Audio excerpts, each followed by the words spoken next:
Welcome back to AI 101. I am Maya, and today we are unpacking the single most important concept in AI coding assistance. When you open a chat window and type, "Write me a mobile app," it feels like you are asking for one giant, magical leap. Right. It feels exactly like tossing a coin into a wishing well and expecting a fully built product to pop out. But under the hood, there is no magic single leap.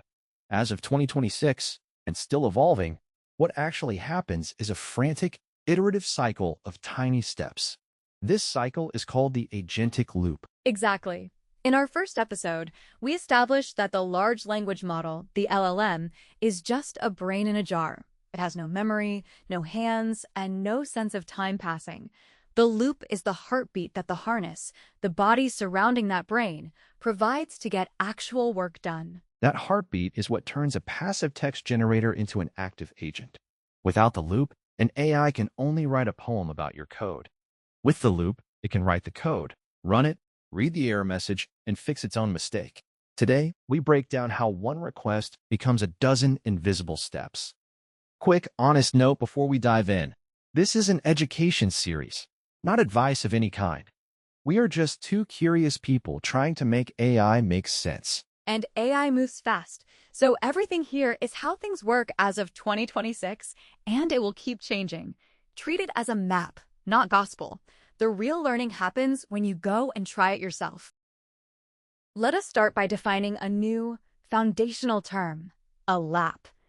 When we talk about AI coding agents, a lap is one complete round trip to the brain.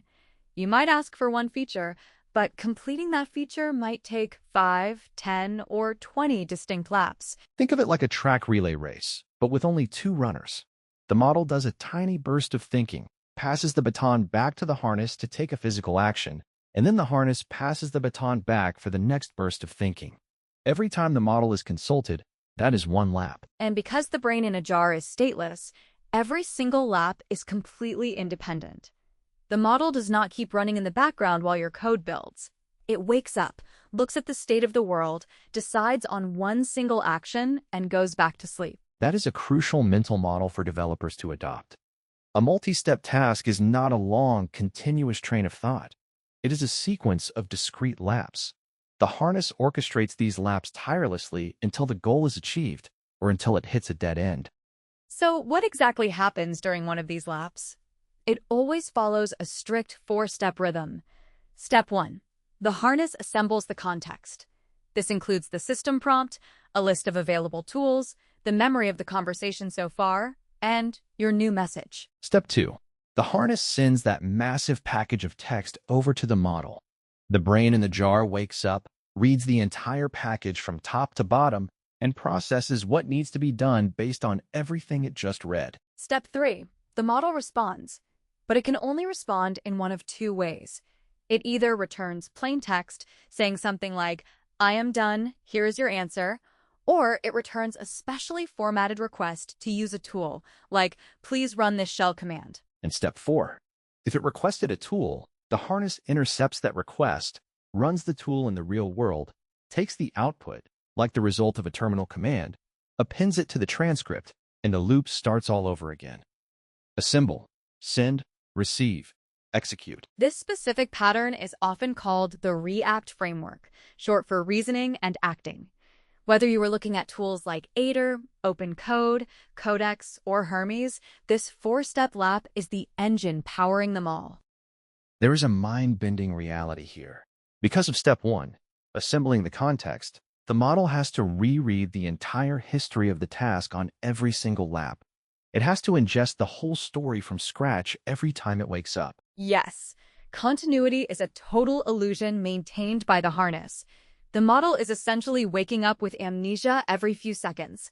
It only knows what it was doing because the harness hands it an incredibly detailed diary of everything that just happened. Laughs. It is very much like that movie where the protagonist has to read a journal every morning to remember their life. The model wakes up, reads the transcript that says, "I tried this command, it failed, so I should try this other thing," and says, "Ah, yes, I will do that next." This is why the context window gets so large, so fast. The harness is constantly appending the results of every tool call to the transcript. The brain is stateless, so the transcript is its only anchor to reality. Let us make this concrete with a quick walkthrough. Imagine you tell the agent, fix the failing test. Lap 1. The model reads your request, realizes it does not know what the error is, and uses a tool to read the test file. The harness reads the file and appends it to the transcript. The model goes to sleep. Lap 2. The model wakes up, sees the test file in its transcript, and asks the harness to run the test suite to see the error. The harness runs the command, gets a stack trace, and appends it. Lap 3. The model wakes up, reads the test and the error, figures out the fix, and uses a tool to edit the code. The harness applies the edit exactly as instructed. Lap 4. The model asks to run the test again to verify the fix. The harness runs it, and this time it passes. Green lights. We are 4 laps in, and you have not had to type a single thing since your first prompt. This raises the obvious question. When does the loop actually stop? If the harness just keeps feeding results back to the brain, how does it know the job is done? The loop stops based on step 3. Remember, the model can either return a tool request or it can return plain text. If it returns a tool request, the loop continues. If it returns plain text, the loop breaks. Exactly. Once the model sees that the test passed in lap 4, it wakes up for lap 5, reads the success message, and realizes no more tools are needed. So it just outputs plain text. The test is fixed and passing. When the harness receives plain text instead of a structured tool command, it passes that text back to you, the user. The agentic loop halts. It hands the steering wheel back to you and waits for your next request. Understanding this loop changes how you interact with AI tools. Laps are the master variable for everything you care about: cost, latency, and success rate. The more laps, the more you wait. Every lap adds time. The model has to generate a response, and the harness has to execute the tool. If a task takes 2 laps, it feels instantaneous. If it takes 20 laps, you are going to be waiting a while. And every lap costs money or compute because the entire transcript is being resent and reprocessed each time. A more efficient agent is not necessarily one that types faster. It is one that gets the job done in fewer laps. That is why prompt engineering for agents often focuses on giving them clear instructions up front.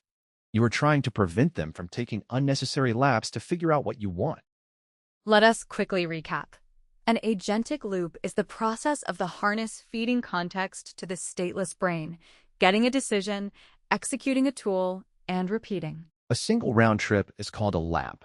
The model wakes up fresh every time, and the illusion of continuity is created entirely by the ever-growing transcript. And the loop only ends when the model decides it has enough information to just talk to you directly, rather than reaching for another tool. But wait, how exactly does the brain reach out and use these tools?